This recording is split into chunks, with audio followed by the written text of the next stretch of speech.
TV ವೀಕ್ಷಕರಿಗೆ ನಮಸ್ಕಾರಗಳು. ಎಲ್ಲರಿಗೂ ನಮಸ್ಕಾರ. ಹರಿ ಓಂ. ಶ್ರೀ ಕಲ್ಯಾಣಾತ್ಮಕ ಗಾತ್ರಾಯ ಕಾಮಿಕಾರ್ಥ ಪ್ರದಾಯಿನೇ ಶ್ರೀಮದ್ ವೆಂಕಟನಾಥಾಯ ಶ್ರೀನಿವಾಸಾಯ ಮಂಗಳಂ. ಶ್ರೀ ಪುರಾತನ ತಿಮ್ಮರಾಯ ಸ್ವಾಮಿ ಲಕ್ಷ್ಮೀ ವೆಂಕಟೇಶ್ವರ ಸ್ವಾಮಿ ಅಂತ ನಾಮಾಂಕಿತವಾಗಿರ್ತಕ್ಕಂಥ ಚಿಕ್ಕವಲಗಮಾದಿ ಗ್ರಾಮ, ಬಂಗಾರಪೇಟೆ ತಾಲೂಕು, ಕೋಲಾರ ಜಿಲ್ಲೆ. ಈ ದೇವಸ್ಥಾನವು ಸುಮಾರು 3 ವರ್ಷ ಆಯಿತು ಪ್ರತಿಷ್ಠಾಪನೆಯಾಗಿ. 3 ವರ್ಷದಿಂದ ತುಂಬ ವೈಭೋಗದಿಂದ ದೇವರ ಕಾರ್ಯಗಳು ತುಂಬ ಅಚ್ಚುಕಟ್ಟಿಂದ ನಡೀತಾ ಇದೆ, ತುಂಬ ವಿಜೃಂಭಣೆಯಿಂದ ನಡೀತಾ ಇದೆ. ಸುತ್ತಮುತ್ತಲ ಗ್ರಾಮಸ್ಥರಾಗಿರ್ಬೋದು, ಚಿಕ್ಕವಲಗಮಾದಿ ಗ್ರಾಮಸ್ಥರಾಗಿರ್ಬೋದು ಮತ್ತು ನಮ್ಮ ಧರ್ಮದರ್ಶಿಗಳಾಗಿರ್ತಕ್ಕಂತಹ ಮುನ್ರಾಜನವರ ಕೈಹಸ್ತದಿಂದ ತುಂಬ ಚೆನ್ನಾಗಿ ನಡೀತಾ ಇದೆ.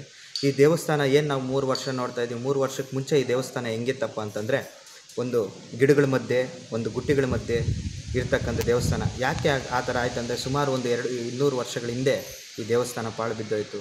ಕಾರಣಾಂತರಗಳಿಂದ ಆ ಕಾಲಕ್ಕೆ ಏನೇನು ನಡೀತೋ ಅದು ಯಾರೂ ಇತಿಹಾಸವಾಗಿ ಅಷ್ಟೊಂದು ಪುರಾತರಾಗಿಲ್ಲ.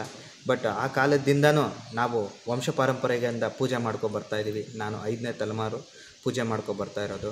ಈ ದೇವಸ್ಥಾನ ಈ ಥರ ಇತ್ತು. ಸುಮಾರು ಜನ ಇದಕ್ಕೆ ಕೈ ಹಾಕಿದ್ರು ಕೂಡ ಯಾರ ಕೈಯಲ್ಲೂ ಸಹ ಇದನ್ನು ದೇವಸ್ಥಾನ ಮೇಲೆ ಎತ್ತಕ್ಕಾಗಲಿಲ್ಲ. ಕೈ ಹಾಕಿದವ್ರಿಗೆಲ್ಲ ಏನಾದರೂ ಒಂದು ತೊಂದರೆಗಳಾಗ್ತಾನೆ ಬಂತು. ಈಗಿರೋಂಥ ಸಂದರ್ಭದಲ್ಲಿ ಗ್ರಾಮಸ್ಥರೆಲ್ಲ ಸ್ವತಃ ದೇವರನ್ನೇ ಕೇಳಿ, ದೇವರು ಏನೋ ಯಾರೋ ಮುಖಾಂತರ ಬಾಯಲ್ಲಿ ಹೇಳಿಸಿ ಎಲ್ಲರೂ ಒಂದೊಂದು ಕೈ ಹಾಕಿ ಈ ದೇವಸ್ಥಾನ ಈ ಮಟ್ಟಕ್ಕೆ ಮಾಡಿ ಒಂದು ಅರ್ಧ ಭಾಗ ಆಯಿತು, ಅರ್ಧ ಭಾಗನೂ ಇಲ್ಲ, ಕಾಲು ಭಾಗ ಆಯಿತು. ಅಷ್ಟರಲ್ಲಿ ದೇವಸ್ಥಾನಕ್ಕೆ ಧನಮೂಲ ಧಾನ್ಯಮೂಲ ಬರೋದು ಕಡಿಮೆ ಆಯಿತು.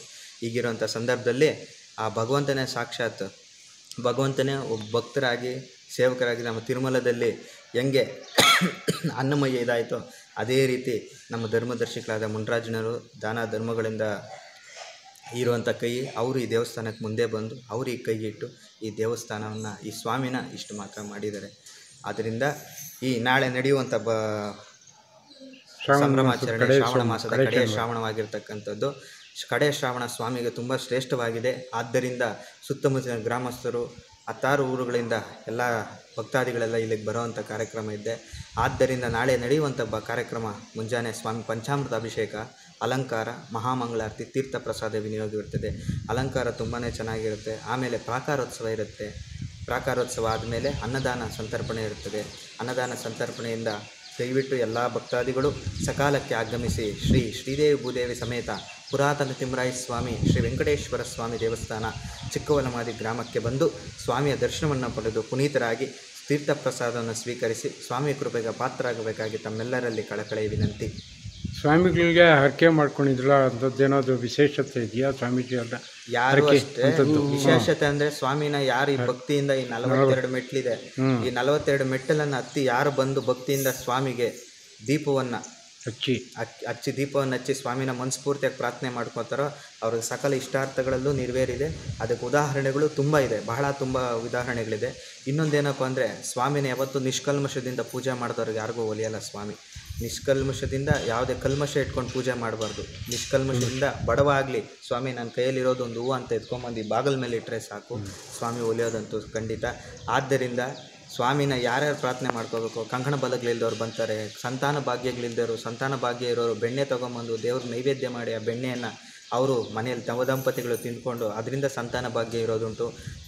ಯಾರ್ಯಾರಿಗೆ ವಿವಾಹ ಭಾಗ್ಯವಿಲ್ಲೋ ಅವರೆಲ್ಲ ಬಂದು 9 ವಾರನೋ ಇಲ್ಲ 3 ವಾರನೋ ಸ್ವಾಮಿಗೆ ಪೂಜೆ ಸಾಮಾನು ತೊಗೊಂಬಂದು ಪ್ರಸಾದವನ್ನು ದೇವ್ರ ಮುಂದೆ ಇಟ್ಟು ಅದನ್ನು 4 ಜನಕ್ಕೆ ಹಂಚಿ ಅದರಿಂದ ವಿವಾಹ ಭಾಗ್ಯವನ್ನು ಪಡೆದಿರೋರಿದೆ. ವಿದ್ಯಾಭ್ಯಾಸದಲ್ಲಿ ಯಾರಾದರೂ ಚಿಕ್ಕ ಮಕ್ಕಳು ವಿದ್ಯಾಭ್ಯಾಸದಿಂದ ಏನಾದರೂ ದೋಷ ಪರಿಹಾರಗಳಿದ್ದು ಅವ್ರಿಗೆಲ್ಲ ಸಲಹೆಗೆ ಸ್ವಲ್ಪ ಹತ್ತಲಿಲ್ಲ ಅಂದರೆ ಅವರೆಲ್ಲ ಬಂದು ಸ್ವಾಮಿನ 11 ಪ್ರದಕ್ಷಿಣೆ ಮಾಡಿ 3 ವಾರ ಸುತ್ತೋದ್ರಿಂದ ಅದಕ್ಕೂ ಫಲ ಸಿಕ್ಕಿದೆ. ಅದಕ್ಕೆಲ್ಲ ಉದಾಹರಣೆ ಸ್ವಾಮಿ ಶ್ರೀ ತಿಮ್ಮರಾಯ ಸ್ವಾಮಿ. ಆದ್ದರಿಂದ ಕಾಯ ವಾಚ ಮನಸ ಭಕ್ತಿಯಿಂದ ಪ್ರಾರ್ಥನೆ ಮಾಡಿದ್ರೆ ಮಾತ್ರನೇ ಆ ಸ್ವಾಮಿ ಒಲಿಯೋದು. ಆದ್ದರಿಂದ ಭಕ್ತಿ ಒಂದೇ ಆ ಸ್ವಾಮಿ ಕೇಳೋದು. ಹಣ ಕಾಸು ಆಸ್ತಿ ಅಂತಸ್ತು ಏನೂ ಬೇಕಾಗಿಲ್ಲ. ಇಲ್ಲಿಗೆ ಕೋಟ್ಯಾಧೀಶ್ವರರು ಬರ್ತಾರೆ, ಬಡವನು ಬರ್ತಾನೆ, ಬಡವ್ರಿಗೂ ಸ್ವಾಮಿ ಅನುಗ್ರಹ ಮಾಡ್ತಾನೆ, ಕೋಟ್ಯಾಧೀಶ್ವರಿಗೂ ಸ್ವಾಮಿ ಅನುಗ್ರಹ ಮಾಡ್ತಾನೆ. ನೀವು ಹೆಂಗಿದ್ರೆ ಏನಿಲ್ಲ, 42 ಮೆಟ್ಲು ಹತ್ಕೊಂಬಂದು ಸ್ವಾಮಿ ಅಂತ ಅಯ್ಯಪ್ಪನ ಮುಂದೆ ಕೂತ್ಕೊಂಡ್ರೆ ಸಾಕು, ಅಯ್ಯಪ್ಪ ಒಲಿಯೋದ್ರಲ್ಲಿ ಯಾವುದೇ ಸಂದೇಹ ಇಲ್ಲ. ತುಂಬ ಹಳೆಯ ಕಾಲದ ದೇವಸ್ಥಾನ, 400-500 ವರ್ಷಗಳ ದೇವಸ್ಥಾನ ಇದು. ಸುಮಾರು 400 ವರ್ಷಗಳ ದೇವಸ್ಥಾನ ಇದು. ಸುತ್ತಮುತ್ತಲಿನ ಗ್ರಾಮಸ್ಥರೇ ಎಲ್ಲೂ ತಿಮ್ಮರಾಯ ಸ್ವಾಮಿ ಬೆಟ್ಟದ ಮೇಲಿಲ್ಲ, ಇರೋದಿಲ್ಲೇ ಬೆಟ್ಟದ ಮೇಲೆ ಎಲ್ಲೂ ಸುತ್ತಮುತ್ತಲ ಎಲ್ಲೂ ತಿಮ್ಮರಾಯ ಸ್ವಾಮಿ ಈ ಮಟ್ಟಕ್ಕೆ ಈ ಹಂತದಲ್ಲಿ ಅಲ್ಲೂ ಇಲ್ಲ, ಅದು ಇಷ್ಟು ಮಟ್ಟ ಆಗಿದೆ. ಆದ್ದರಿಂದ ಗ್ರಾಮಸ್ಥರ ಸಹಕಾರದಿಂದ, ಮುನ್ರಾಜನವರ ಸಹಕಾರದಿಂದ, ನಮ್ಮ ಮಲ್ಲೇಶನವರ ಸಹಕಾರದಿಂದ ದೇವಸ್ಥಾನ ಈ ಮಟ್ಟ ಆಗಿದೆ. ಮುನ್ರಾಜಣ್ಣವರು ಏನಿದಾರೋ ಅದೇ ಥರನೇ ಮಲ್ಲೇಶಣ್ಣವರು ದೇವಸ್ಥಾನಕ್ಕೆ ಏನೇ ಬೇಕಾದರೂ ಏನೇ ತೊಂದರೆಗಳಿದ್ರು ಅಡಚಣೆಗಳಿದ್ರು ಎಲ್ಲನೂ ಅವ್ರು ಮುನ್ನಡೆಸ್ಕೊಂಡು ಹೋಗ್ತಾಯಿದ್ದಾರೆ.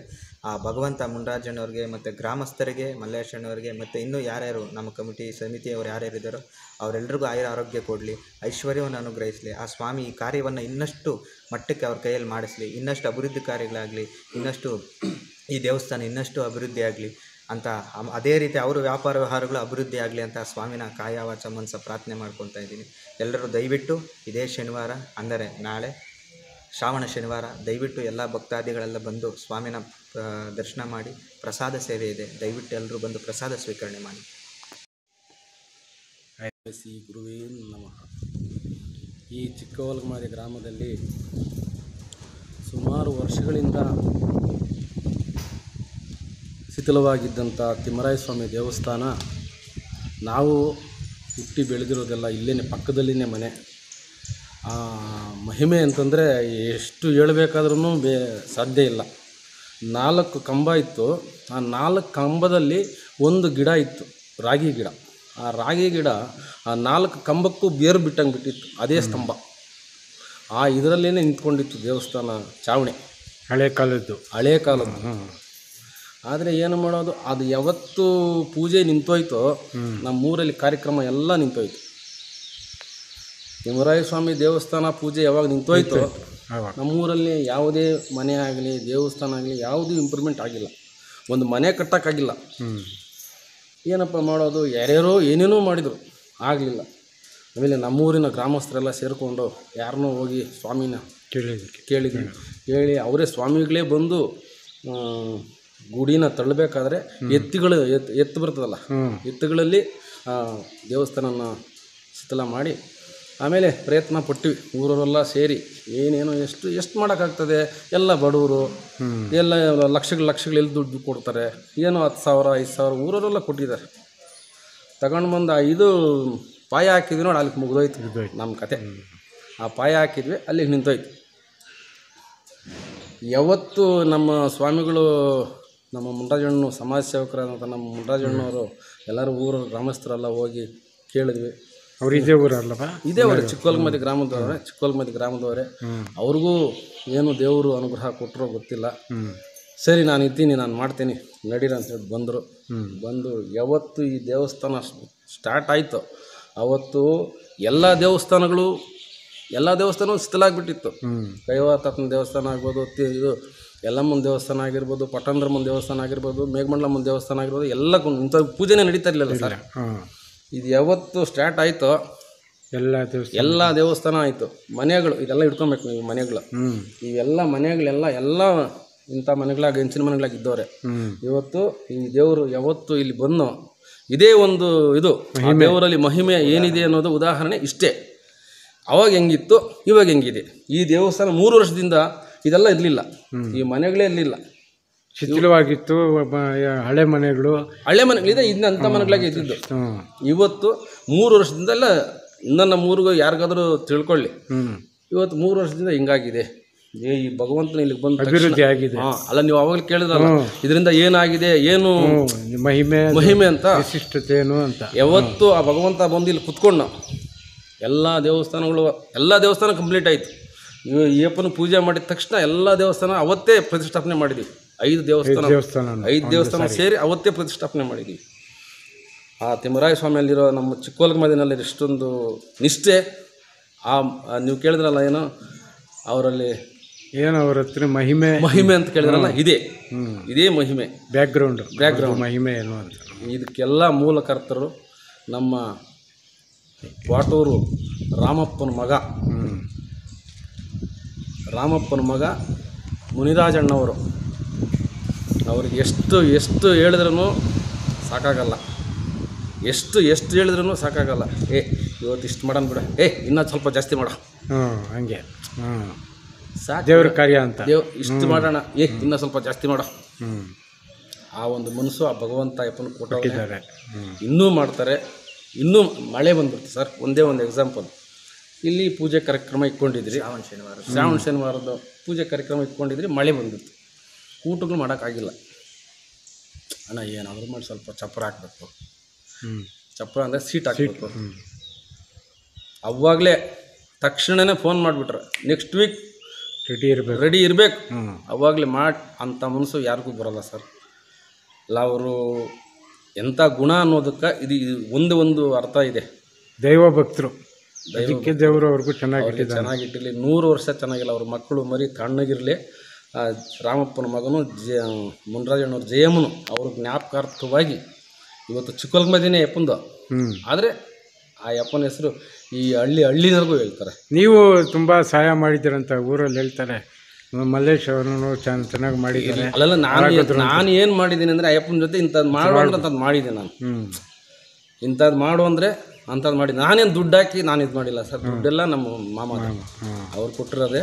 ಅದೇ ಸಹಾಯ ನಾವು ಜೊತೆಯಲ್ಲಿ ಸಹಕಾರ ಕೊಟ್ಟಿದ್ದೀರ ಅವ್ರಿಗೆ. ಊರವರೆಲ್ಲ ಸೇರಿ ಎಲ್ಲ ಸಹಕಾರ, ನಾನು ಒಬ್ಬನೇ ಅಲ್ಲ, ಊರವರೆಲ್ಲ ಸೇರಿ ಸಹಕಾರ ಕೊಟ್ಟಿದ್ದೀವಿ. ಇಷ್ಟು ಮಾತ್ರ ಆಗಿದೆ.